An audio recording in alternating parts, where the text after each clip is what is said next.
Now that we know what light is, how many types of light there are, the different sources of light, the effects or properties of light, we need to learn the basic skill of analyzing and determining the direction of light. Whether we are drawing from a live scene, from a photograph, or from our imagination, this is an important skill to learn. When you look at a scene or a photograph, the first thing to observe is the direction of the cast shadow. The direct light source is in the opposite direction. Now this gives us the direction of the light source, whether it is left or right, top or bottom, front or back.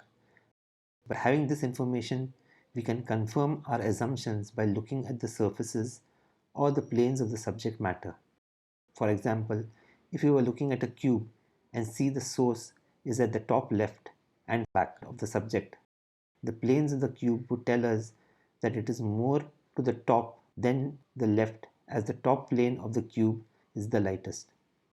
The direction of the light dramatically changes the value of each plane of the cube and the shape and size of the cast shadow.